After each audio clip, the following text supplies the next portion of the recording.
It could be said that in the group of the insane, the depraved, the lunatics, the mad, that the scariest one amongst that group is the singular person who is sane. Hello everybody, I am your lovely INFP gamer guy, and remember that quote for when we talk about Columbina. Columbina is one of my most interested characters. She is heavily associated with Piero, Arlecchino, Vittore, and basically those three I believe she's like the most heavily with. And her character is kind of interesting, especially since this pose that you see right here is apparently one of her main poses. Allow me to demonstrate.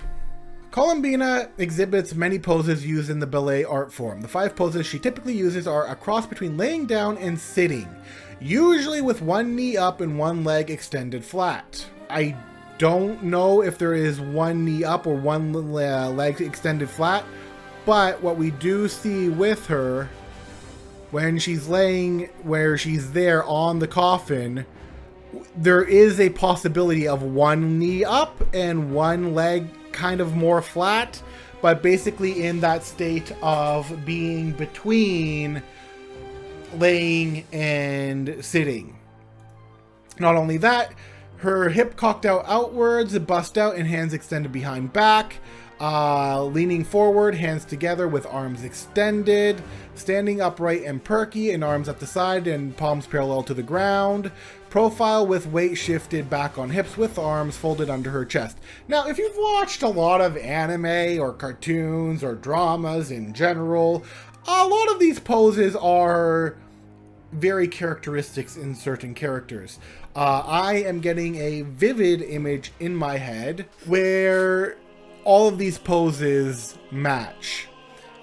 To me, this is a person who is going to be coy. She's going to be clever. She's going to be maybe a bit cheerful and playful and mischievous. She's going to be a bit out of reach, out of like hard to grasp, hard to get onto.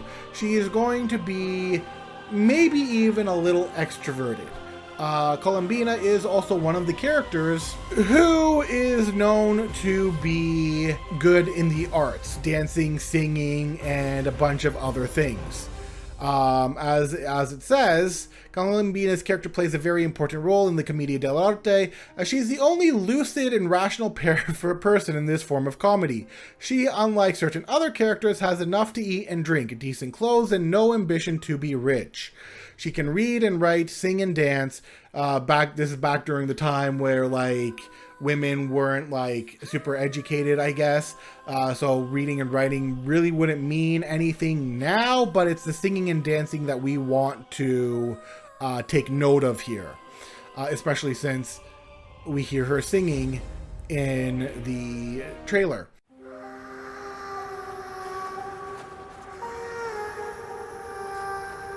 Her masculine nature shows her wittiness, sarcasm, and strength, but she's also feminine, a perfect balance of the two. She is clever.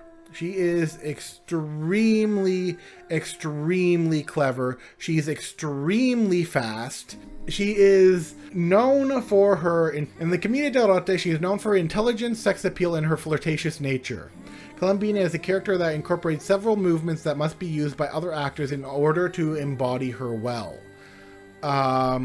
Or, you know, in certain animes, if I can think of them up at the top, you can give me an idea down below of what characters in anime you think she might represent with the whole playful nature. I mean, I could probably do the acting, but I would look very silly trying to do it, so I'm not going to try to. She is extraordinarily cunning. Like, unbelievably cunning. Not only that, but she's also fast. Columbina has several similar movements to that of Azani, fidgeting while another person is speaking, shifting weight and balance from one foot to the other. She is fast in terms of her speed and movement, typically in situations where she tries to escape from unwanted attention. You will often find her with her hands on her hip or holding her apron, depending on the Columbina you were looking at. When excited, Columbina is said to have her hands in the air as if she's playing a tambourine. which might be interesting if they incorporated that into Genshin Impact, if they incorporated all of that, or all of this. One of the things with Columbina is that she usually has a relationship with Arlecchino, also known as the Harlequin, or was close friends with him. So either she had a relationship with Arlecchino or was a friend of Arlecchino's, which is why I said that Columbina's 3 ties are going to likely be with Piero, Dottore, and Arlecchino to some degree or another. She was often the only functional intellect on the stage. Columbina aided her mistress, the Imorata, so I'm going to assume also probably going to be dedicated to the Tsaritsa, to gain the affections of her one true love, usually Arlecchino. Shippers do not get excited about this, probably just going to be friends. She is sometimes the lover of the Harlequin, but not always. They sometimes engage in sexual activities, but not always. She may be flirtatious and an impudent character, indeed a soubrette, which is conceited or coy, like I said before. So, what we're going to get from Columbina when she appears more frequently in the game is somebody who is cunning.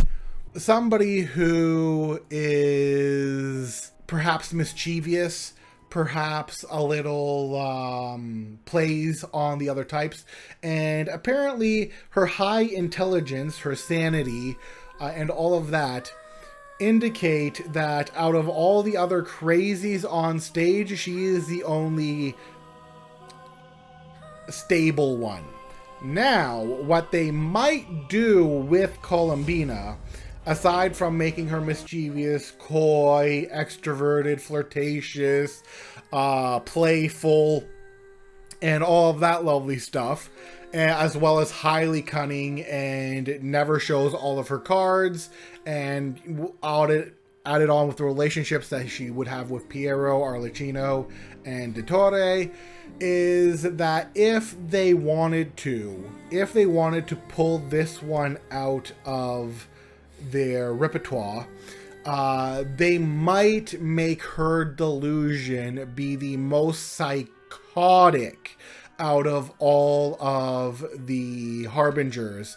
The reason why I'm saying this is because either she's going to be a person who either doesn't need a delusion, or a delusion doesn't have much effect on her due to her being the most sane, or she is going to be the most crazy person when she equips delusion. Like, when she's without the delusion, she is cunning, she is smart, she is sane, she is highly intelligent, she's mischievous, she's playful, but when she's with her delusion, she becomes a complete psycho.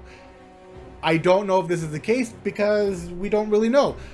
I'm just saying one of the two. Either the delusion is not going to affect her much, or she's going to turn into the most crazy person out of all the Harbingers. I don't know. But if I had to wager on anything, I would wager on her sanity being the thing that terrifies Tartaglia and the other Harbingers who probably aren't able to get a handle on her. My guess is that she probably goads them on and might even manipulate them to some degree or another, and maybe even into a heavy degree.